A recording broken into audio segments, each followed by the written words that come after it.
You are listening to This is Oklahoma, hosted by Mike Hearn, telling stories of Oklahomans and those that have made it their home.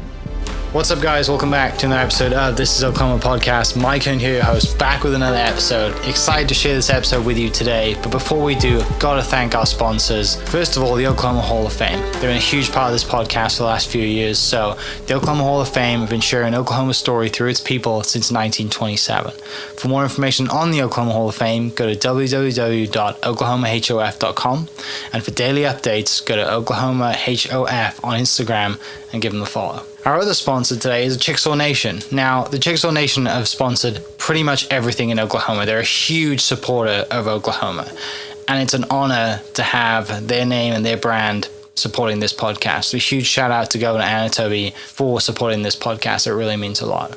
Our third sponsor is Diffie Ford Lincoln down in El Reno. Now, this one makes me so happy because these guys are great friends of mine, play a lot of golf together. I've bought my cars from them, do most of my oil changes down there, have a cup of coffee, hang out down in El Reno. It's a good spot to go. And not only are they great friends, but they provide a great service. So for over 60 years, third generation family owned Oklahoma business down in El Reno. They're also in Bethany as well. So people in the Bethany area know the Diffies really well. But if you're looking for anything new, used, Ford, Lincoln, or whatever, I'm sure they could find anything you want.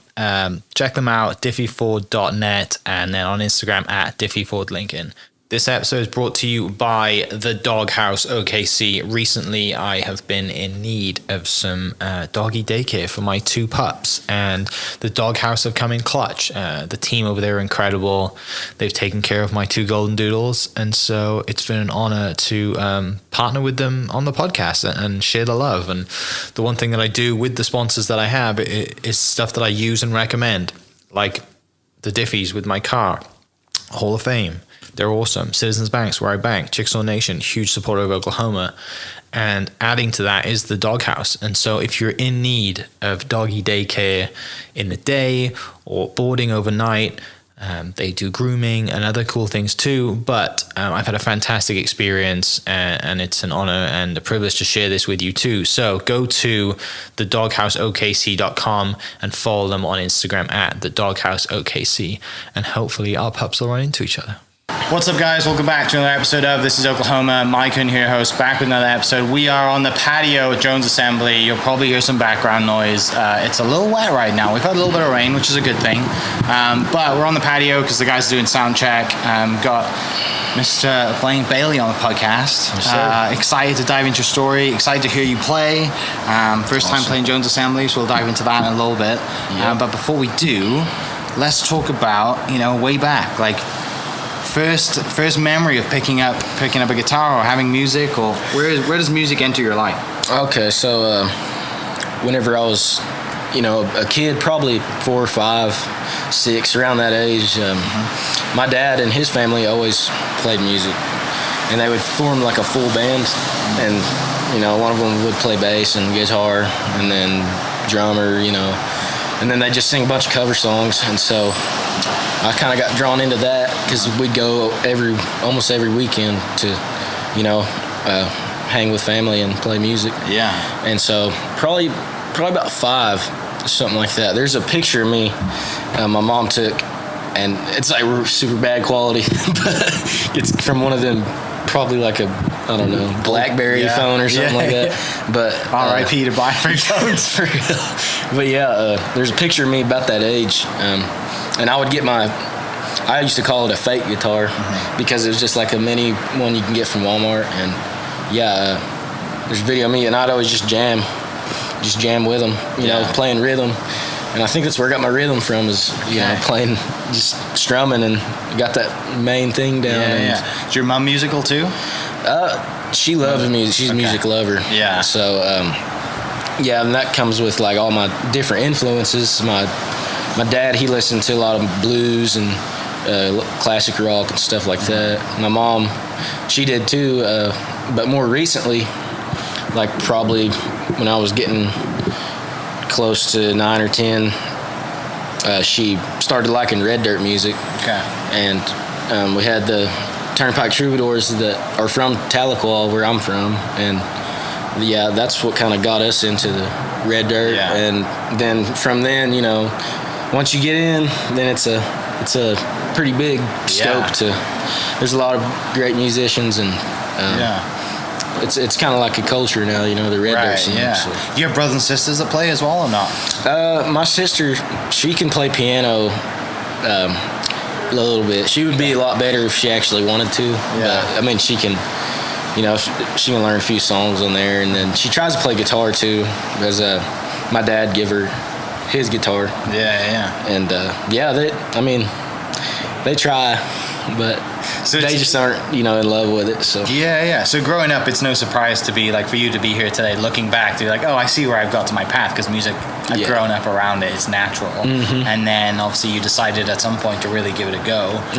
Building up kind of through that, you know, as your early years, and then you're going through school and you're going to high school, and, you know, are you in bands? Are you on stage playing at church? Are you, you know, I mean, where are you, like, where is it do you think I'm going to start putting, you know, getting out there and really doing this? Okay, so it's like, it was kind of just like on a whim how I really got into playing shows and stuff. I was on Facebook one day, and I had been like writing my own songs and playing a lot of, you know, cover songs that I enjoyed. And I was on Facebook, and there was this ad for, it was like a artist spotlight, or Rising Stars is what they called it, in Muskogee. And I got put onto that. You know, we figured out a way to get in there and get in the room, and well, I've never been as nervous as I was that first night, and it was awesome, because those musicians that were also playing, they're my really good friends now, and we've all come a long ways. But yeah, it was called the Rising Stars, and it was at the Roxy Theater in Muskogee. And we would do that every month. You know, weather permitting, we would go there once a month, and we'd all play our songs. And that's where I really broke through getting in front of crowds, because that was a big step for me, I feel like, just getting in front of people. And so from there, I start playing my own shows, you know, my 3-hour cover band shows. And for a long time, I was by myself, just playing acoustic.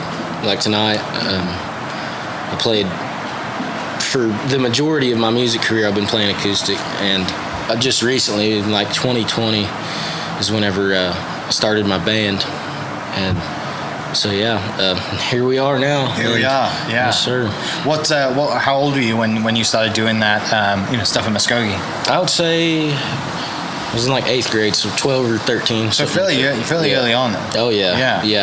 About 10 years now I've been doing this stuff, so it's I love it, man. It's, you know, you always learn something new, and you always get to see new places, and just meet great people as well. Yeah, life on the road, right? Yeah. And Kelly was telling you got a little one as well now. Right? Oh yeah, man. Yeah, his name's Caden. He turned 2 last month, October 15th. He turned 2. Yeah. And yeah, he's just he's my world, man. That's awesome. I love him so much, and he's done a lot of good for me, having him here, and, you know, getting to love him and show him the ways, and show him our traditions. And yeah, he's a wild one though. He's about that age now too. Yeah. Kelly's laughing behind the camera. For real, yeah. Well, and it's neat that you guys get to do this together, right? And then, you know, you get to travel together, and then have the kiddo around, and then just kind of grow up in that, and, you know, chase your dream. Right? Like, you know, there's still a lot of life out there, and a lot of things to do, and the fact that you guys can do it together, that's special. Versus, you know, I'm sure there's some times where you got to go on your own, but the fact that you can do it together at some point is really cool. Yeah. So. Yeah, and Kelly's just been so great through this whole process of, you know, trying to make it in music, trying to get our songs out there and stuff. We learn as we go, and we you know, we just hone in on stuff, and any opportunity we see, we try to take it, and that's what you got to do, you know. And we make a great team. I'm very glad that I have her. Yeah. No, I mean, I am too, because we've been setting this podcast up through. You're busy writing songs and playing shows, and Kelly's handling everything else behind the scenes, which is it's just much needed. So I appreciate you as well. So you mentioned you've been writing songs as well. Does the writing and performing come just kind of naturally together at the time, or are you writing first while performing? Like, how does that kind of marry itself together? Usually I just get an idea, about a song or something I'm going through in life, and then I'll write it.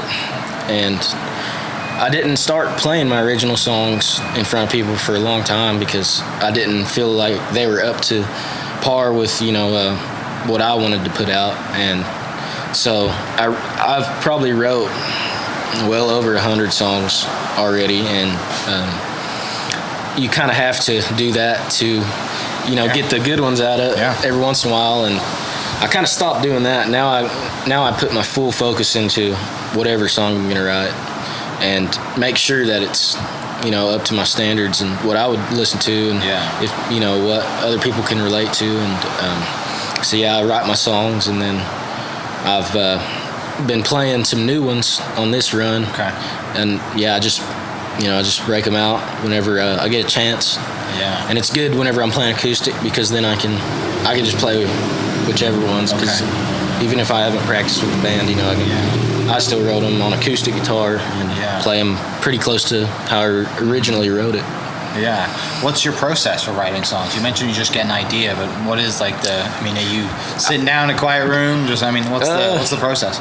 It's kind of changed over years. I usually nowadays I try to get alone time and lock myself in a room and just focus and try to get the best, do the best to my abilities. And but back in the day, I used to get phrases, just a phrase or something, and then come back to the house and write something down, and then try to finish it. But now I will write maybe half a song sometimes and let it sit for a couple months if I need to. And then usually whenever I come back to it, I have what it takes to finish it and make it sound good. And what's it like? You mentioned kind of the rising stars that a lot of friends came from that time as well. You ever kind of just get in a group and write together and just kind of put your minds together, do that as well? Before we were all like adults, and we had some time, we would do that. My buddy Ryan Beavers, I wrote a couple songs with him. He's always going to be one of my favorite musicians, and he was from the Rising Stars too. That's where I met him. And then my friend Maddie Parks, I've got to mess around and write with her. And she's just phenomenal too. She used to just play piano, and I got to see her learn how to play guitar and all that. But man, I kind of write by myself usually. I kind of have always just done that. I've never actually tried to co-write or something, like actually plan it out, like this is what we're going to do, this is where we're going to go to this room and just write. I usually go with the flow and just write whatever I feel. What was the choice to go in 2020 to get the full band together, and then how was that kind of process of finding band members too? I had known a lot of people in where I'm from, Tahlequah, that played music because my dad did, and family members, and it's a small town too. But I wanted to get a full band. I wanted to bring the sound up a little bit, be able to play some of the stuff that I really liked growing up, like Stevie Ray Vaughan and Jimi Hendrix, and all of those old songs. Can you shred guitar too? I can. I play lead guitar a lot. That's what I first learned, actually. I learned how to play licks before I played chords, which is completely backwards. But I love that. I just love picking that guitar and I've gotten into bluegrass later in my life. That has really helped me, flat pick style, and it's weird, man. It like fluctuates. Like you want to do full band, rock out, or you want to come back down, do acoustic, and do different bluegrass, country stuff, or whatever. And that's I got the full band, and we have put out a full album since then, and I'm proud of it. Yeah. We're really proud of it, and the guys, and we got some awesome musicians on that album as well. Hank Early from the Turnpike Troubadours, and then Johnny Mullinax, he's from Tulsa. Okay. And then Tony Spots, he's a fiddle player from Tulsa. And it was the full band journey has been awesome so far. I really like it, and we just keep getting better, every time. And you just got to put in the practice and the work, and that's all it takes, really, man. So and so the full album, is that kind of what's on Spotify as well as some of your own songs? Most people are listening to the full album stuff. Yeah. Okay. I got that full production album. It's called Home. It's my first full production. It's got 8 tracks on there. I have 2 albums out. One of them's acoustic. That one's called Lost City, and then got lucky enough to meet Kendall Osborne at the Closet Studios in Tulsa, and he really worked us up good and made us sound great in the studio. And it's done good for us. People really like it, and I'm really enjoying it too. I mean, every once in a while I got to go back and listen to them, like just to make sure they still sound all right. So, but What's it been like, kind of coming up in you've been in the scene, like you said, almost 10 years now. What's it like been coming up in Oklahoma, and obviously there's no shortage of great musicians from Oklahoma, and especially from Tahlequah is not a small town, but there's a lot of small town musicians as well that have made it. And Oklahoma is great for your style of music. I love it. I've played a lot of small bars, and we've cut our teeth playing all them cover band shows, and we did that for years, and I did that for years, playing 3 or 4 hour sets, and playing at some dive bars, and which I've always had to have my mom be with me because I'm 22, and all those years of me being underage, I'd always have to have her with me, and sign a contract or whatever. That was what was tough about being in Oklahoma, because Texas, they'll let you play. Really? Yeah. Okay. And they don't really care, about the underage, like just as long as you're playing music. And Oklahoma's pretty strict about that. Okay. But so there's a lot of great venues. Yeah, she did. Yeah, that's really cool. She's really helped me get to where I am as well. She's a great, I love my mom, and she's always had that. She always believed in me, and that makes a big difference. To have people like Kelly too believe in me, and I just keep going. That's the reason I keep going. And just kind of chatting to Kelly a little bit, like you're both working still, right? You both have jobs, and this isn't, you're building and chasing a dream. And good for you for doing that. Like you said, you've got to have people to believe in you to do it, because if you don't, it just adds stress, right? And that bleeds into your writing, bleeds into playing, and all the stuff. Like you got a team behind you that's like, no, like, and even a boss, right? A boss at work that's like, look, we know you're chasing your dream. Like, you'll always have a job here. Like, go for it. Yeah, they're very really kind of a blessing. Yeah, it is. We're very blessed to be where we're at, and have our flexible jobs, and because we still got to make money, we still got to fund this stuff, and that's we always believed in hard work too, and I believe if you work hard at anything, you're gonna get somewhere eventually, and so we don't spread ourselves too thin, but we work hard and take pride in what we do. So. Where does that kind of work ethic that comes from, that's instilled in you? And you're, like I said, you're raising Cade as well, so he's gonna grow up and see that work ethic in you. But who are the people that you grow up to see that work ethic that's instilled in you today? My mom and my dad, my grandma, which she's 72 now and still working. She still goes to work every day, and they've just always told me and raised me like you have to work for what you want, and nothing's gonna get handed to you. Like there's just, you got to meet God halfway a lot, and I believe in that. Yeah. And it's really helped me, get further down the road in music, because it can be disappointing a lot. Like I said, there's so many ups and downs in the music business, and just always having that strong work ethic instilled in you, it'll help you get through some rough times. Yeah. Talk to me a little bit. You also mentioned earlier, kind of Cade growing up, seeing your values as well, right? And then learning the lessons that you learned growing up. Mm-hmm. Tell me a little bit about kind of your background as far as you're a Cherokee, right? Yeah. And then just kind of how that is incorporated not only into your music, but then into your life at home as well. Yeah, so I have a slang, like in my voice. I know some Cherokees, so I always call him Usti, that means baby, or Chudge, boy, and I try to get those words to him so he'll start to say them too, understand, have a little bit of broken Cherokee or broken English, whatever you want to call it. But and we also, I personally go out and look for like wild onions and morel mushrooms, and that's something that's been in Cherokee culture for a long time. Okay.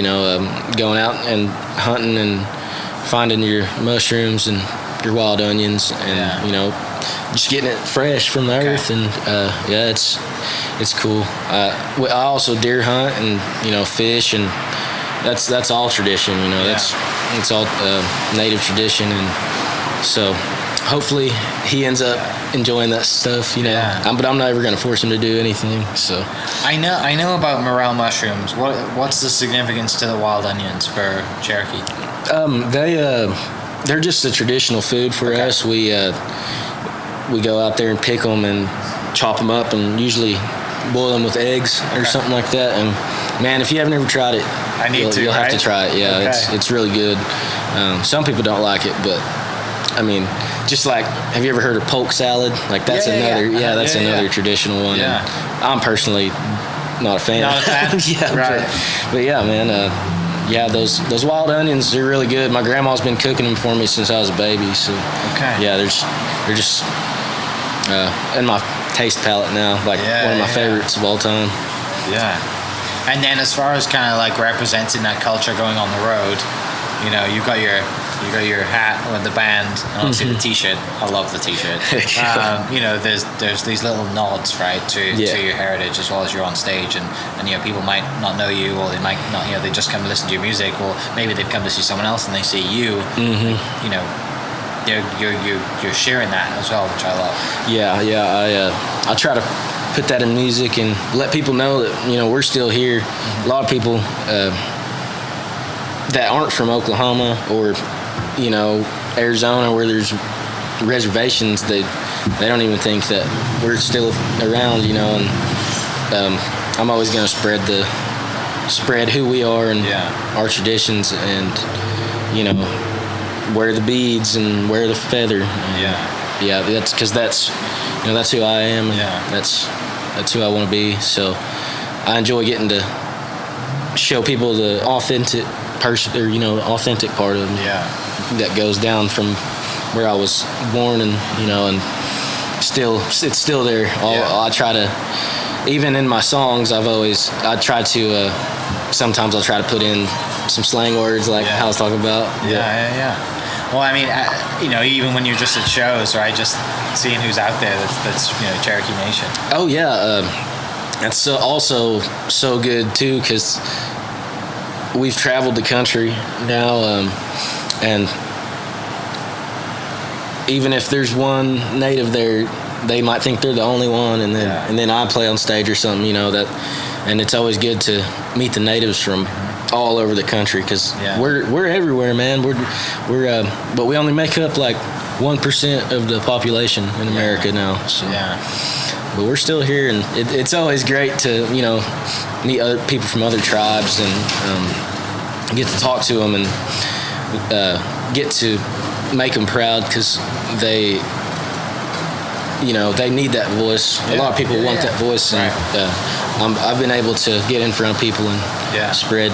And there's a lot of like rhythm and music and involved in your culture, right, in your heritage. And same for me. I'm from Wales in the UK, and most people in Wales can sing. I cannot, but most people in Wales are known for their singing or their poetry. Awesome. Just a way of communicating, right, or sharing your culture and your heritage. Which is, you're doing this in front of people who might not even, like they might see you for the first time, right, or they're seeing someone from the Cherokee Nation sing for the first time, which is really special. Yeah, a lot of them, see me for the first time. Everybody's been really, accepting of it. That's what I like about being in this day and age is everybody, everybody loves the diversity, and there's no like racial anything like that anymore. I mean, there still is, which we see it all the time, just subtly, but it's not near as bad as it used to be, and people are a lot more accepting of our cultures and our ways and what we want to talk about. So let's talk a little bit about I was born and raised this year. We didn't get to link up there, but obviously you were very there. You were very busy that time. You were playing a lot of different stuff. You were in the VIP 10. You played your time. Tell me a little bit about growing up, and that festival's been there a while, right? And do you have any early memories of going there, or maybe thinking I'm going to be on stage one day? Like, how does that kind of fit into your story? So, born and raised, I think it's coming up on its 4th year now.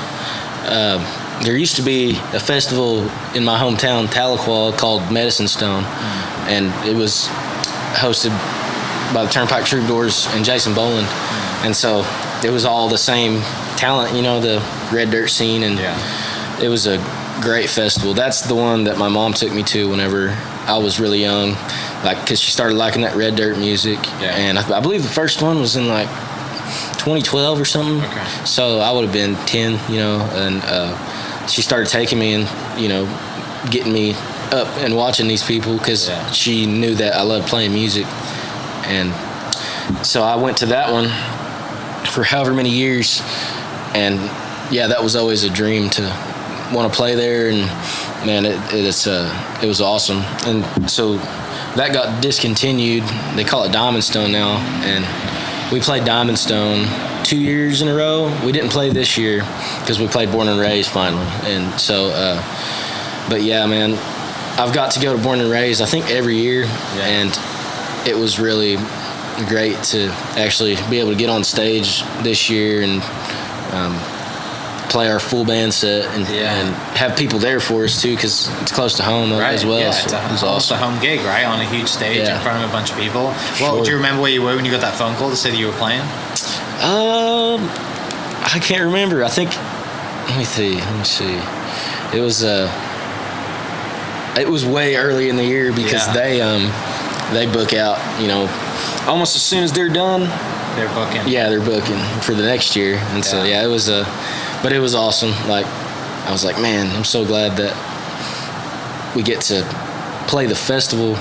It's one of our bigger festivals we played, and festivals are great because so many musicians are around and just walking around, and you get to meet all these different people, and just have a great time for about 3 days. And festivals are probably my favorite. As a fan, not as a musician. They're a little bit tough, right? But, I mean, that's the goal, right? You want to be on stage in front of tens of thousands of people, right? And headlining shows, or whatever it is. Like, it's to get that that nod the first time, to get out there and, like you said, be backstage and walk around, see all these legendary musicians, but also get to sit on the side of the stage and watch these people and learn as well, right? For you, you get to learn from people who've been doing it for 40, 50 years. and it's like I've gone from watching them in those crowd, you know, and then getting to see them side stage. It's a pretty big deal, you know, to me. So was there any kind of memories that stand out specifically from, you know, walking around or just being on stage and being there for 3 days? Do you camp out the 3 days? Were you guys there the whole time? Would you stay at home? I think we went home. Yeah, we went home. Yeah. Because, I mean, it's just an hour drive. Yeah. You know, it ain't too bad. And then a couple nights we got her parents, my in-laws, they have a pop-up camper. Nice. Yeah, we stayed out there in that, and you know, it's a pretty good time of year.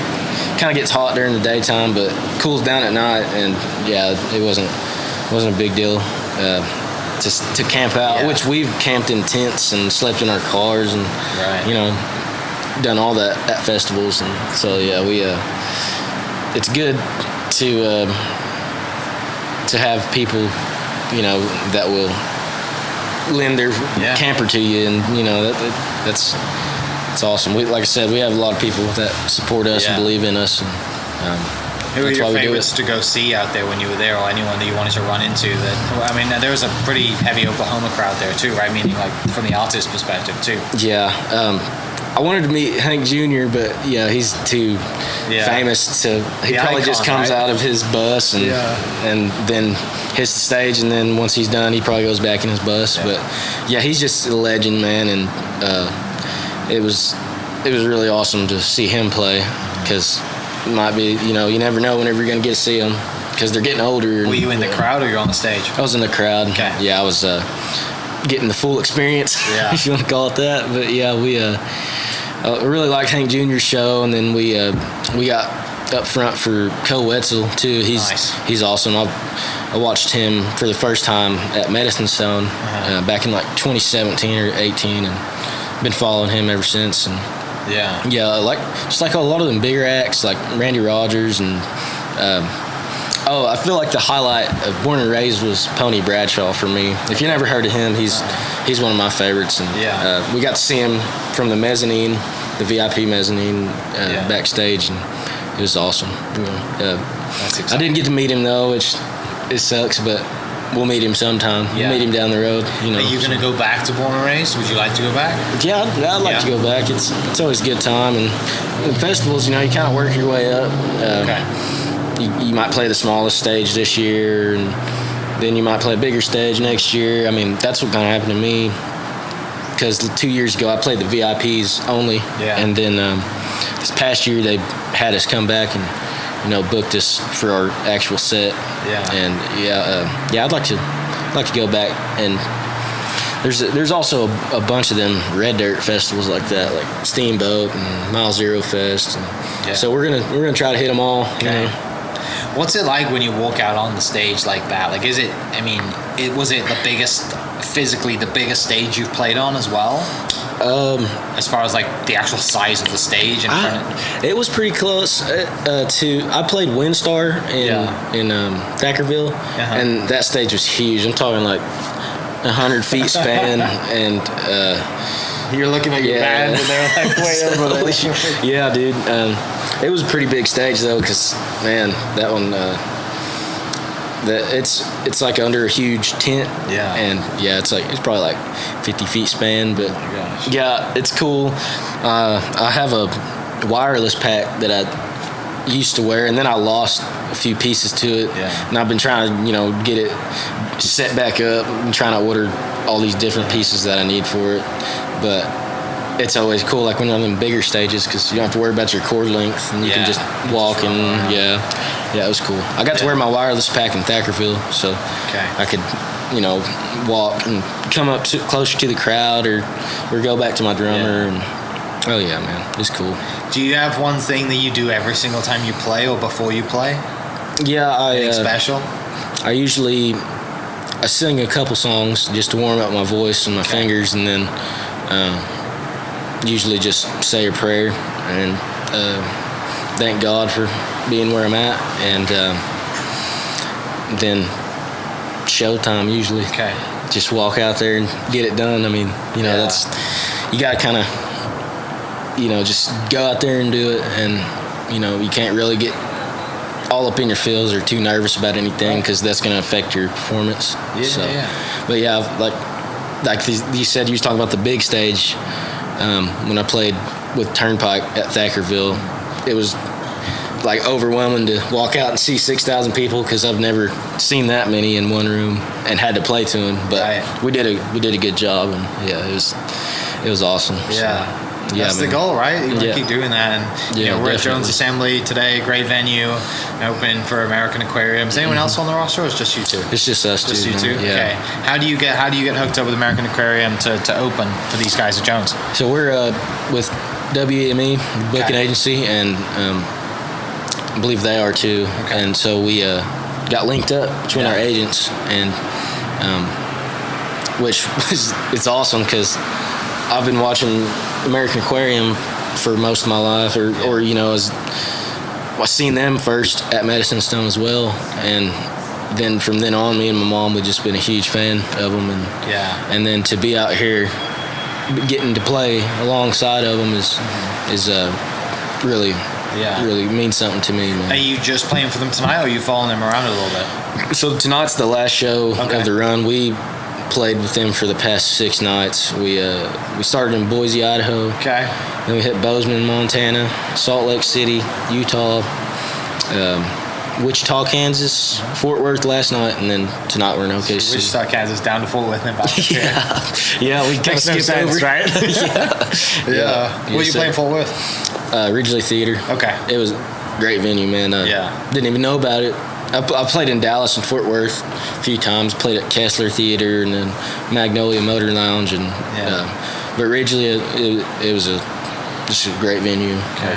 That's what I like about being with BJ, because it seems like he's getting like the really nice venues, the listening rooms, and his fan base is great too, because they're there to hear the music, and there to listen, and not just to have a good time or whatever. So, but yeah, it's been a great run, man. Been very, very awesome, and they're great. They're all great guys, and it goes a long way, man.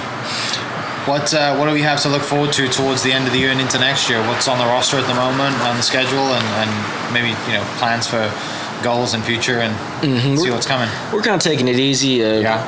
We've been doing these week tours and for the past few months, so we're taking it easy. And then in January we're going to be playing at Mile Zero Fest in Key West, so down in the Florida Keys. And then from that then on, I'm kind of just seeing what opportunities will come up and what we can take, and plan out the year accordingly to what'll work out for us. And so we're gonna take it easy for about a month, but we'll get back after it, and I'll enjoy the holidays with family. For sure. Thanksgiving and Christmas. Gotta be home for that. Gotta be home for that. Mom will be mad at you. I know, Thanksgiving. Right? I'll be mad at myself. You have any? We're coming up on Thanksgiving. You have any Thanksgiving favorites? You good in the kitchen or not? I like. I'm all right. I can cook, but I usually leave like the huge dinners to my mom. That's fair. But I like less risky. My favorite is my mom's potato salad. Okay. And I love deviled eggs too, and I like a juicy turkey. I can't stand whenever it's like just so dry. You got to take a drink of water with it every time. But I just those are my favorites. Okay. I like ham too, if it's cooked right. If it's not like super dry. But potato salad, deviled eggs. I like mustard. Mustard's one of my favorite condiments, and my mom, she'd fill that potato salad up with mustard and pickles. And, dude, I'm getting hungry thinking about that. So, heck yeah. What's your go-to dessert for Thanksgiving that you gotta have? Let me think. I'm not a huge dessert guy, but I usually have cheesecake if they got that, which it ain't like a traditional Thanksgiving, but we usually get a cheesecake or something. I don't really like all the what are those the sweet potato. Sweet potato marshmallows. Pie, pecan pie and pumpkin pie and all that stuff. Yeah, I'm not a huge fan. Me neither, man. Yeah. So we kind of just gotta. Nobody really likes that in my family, pumpkin pie or nothing like that. So we're usually pretty good with cheesecake or whatever, whatever someone wants to bring. Like one of them, I could do with the cheesecake right now. Sat here in the patio at Jones waiting for your show, dominating cheesecakes. Probably not going to do your voice any good before you go on. After it might, but right now it's probably not the best thing. Yeah, they say like dairy will coat your throat and mess it up. I've always got told that by vocal coaches or people that think they know how to sing or whatever. I was going to one for about a month. I kind of stopped going, but it was in Tulsa. What was it called? I can't remember. Yeah, but they did. I mean, they helped me out a lot because they knew that I had been singing for a long time already, so they kind of just were picking out what I needed to improve on, and that's exactly what I wanted them to do. Right. And I'll probably end up going back because it's definitely not going to hurt me, to get lessons, and which that was my first time ever getting lessons in music. Yeah. So it was a different experience, but I believe it really helped. Okay. Instead of just being like closed-minded, like I know it all. You're not gonna be like that. So. Yeah. So you're going on 8 o'clock tonight. How many songs? How long's the set? I play 40 minutes. 40 minutes. Okay. I usually try to play about 7 songs. Okay. As many as I can fit in there without going over. Do you change the set up much, or do you kind of have you like these last 6 shows you played? Do you kind of keep the set the same, or change them up? I change them up sometimes. Yeah. Depends on like who I'm playing with, who I'm opening for, and where we're playing. Yeah. But this run, I actually just have got a set that I've been playing the whole run, and it's been helping me. BJ's really helped me to like talk more to the crowd and engage a little bit. Yeah, engage with them, and it's all practice. So these past few nights I've been getting better and better each night at talking and not being nervous, and just playing, and kind of has that that base to it now, like that where I can just go back to it, and because I have like 4 or 5 sets and I'll switch them around, but I knew I needed to write a really good acoustic set, and so I did before the show in Boise, and I've been playing that one, and people have been enjoying it. Good. So I got some new songs I've been playing on it, and people seem to like them. So all right, well, I'm excited to see you, man. I appreciate you taking some time out before your show, and before you're getting in the zone. You're going on in about a little bit over an hour, and excited to see it. But for people listening, where can they find you? How can they find you? What's the best place to listen? You buy merch, support you. Yeah, I'm on every social media: Facebook, Instagram, TikTok, all those. I'm on every streaming platform. Probably the best place to find me would be Spotify or Apple Music. Yeah. But I have a website as well. It's just blainebailey.com, and we have all of our merch on there, and all of our upcoming shows, and all of our. We just recently got vinyls for the new album too, so we've been able to give those people that I was like vinyls. I collect them, so it was really cool to have my own on there, get it on vinyl. Brilliant. It's awesome. But you can find us, like I said, Spotify, Apple Music, Facebook, Instagram, all those, and just under Blaine Bailey. Okay, I'll put the link to that in the description. People can go check it out. Awesome. And appreciate your time, man. Thanks for being on the podcast. And look forward to watching you. Look forward to seeing you, you grow and get successful, and then be back on, the big stage of Born and Raised and a few other shows. And can't wait to see you tonight. So thanks for being on the podcast. All right, thank you, man. For people listening, we will catch you next episode. Cheers. Hope you guys enjoyed that great episode. Thank you so much for listening. As always, huge shout out to our sponsors, the Oklahoma Hall of Fame, sharing Oklahoma story through its people since 1927. For more information on the Oklahoma Hall of Fame, go to www.oklahomahof.com and follow them on Instagram for daily updates at oklahomahof. Our other sponsor, the Chickasaw Nation, amazing sponsor. They do amazing things for the state, and they're always sponsoring something in Oklahoma. They're a huge supporter of Oklahoma, and without their support, we wouldn't be able to do what we do. And our third sponsor is Diffie Ford Lincoln down in El Reno. Now, this one makes me so happy because these guys are great friends of mine, play a lot of golf together. I've bought my cars from them, do most of my oil changes down there, have a cup of coffee, hang out down in El Reno. It's a good spot to go. And not only are they great friends, but they provide a great service. So for over 60 years, third generation family owned Oklahoma business down in El Reno. They're also in Bethany as well. So people in the Bethany area know the Diffies really well. But if you're looking for anything new, used, Ford, Lincoln, or whatever, I'm sure they could find anything you want. Check them out, diffieford.net, and then on Instagram at diffiefordlincoln. This episode is brought to you by the Doghouse OKC. Recently, I have been in need of some doggy daycare for my 2 pups, and the Doghouse have come in clutch. The team over there are incredible. They've taken care of my 2 golden doodles, and so it's been an honor to partner with them on the podcast and share the love. And the one thing that I do with the sponsors that I have is stuff that I use and recommend, like the Diffies with my car, Hall of Fame. They're awesome. Citizens Banks, where I bank. Chickasaw Nation, huge supporter of Oklahoma. And adding to that is the Doghouse. And so if you're in need of doggy daycare in the day or boarding overnight, they do grooming and other cool things too. But I've had a fantastic experience, and it's an honor and a privilege to share this with you too. So go to thedogHouseOKC.com and follow them on Instagram at thedogHouseOKC. And hopefully our pups will run into each other. Thank you for listening. We are inspired by those around us and hope that you are too. Make sure you subscribe to this podcast on your favorite podcast platform and leave us a review so we can keep telling your stories. For more great Oklahoma content, follow This Is Oklahoma on Facebook and Instagram.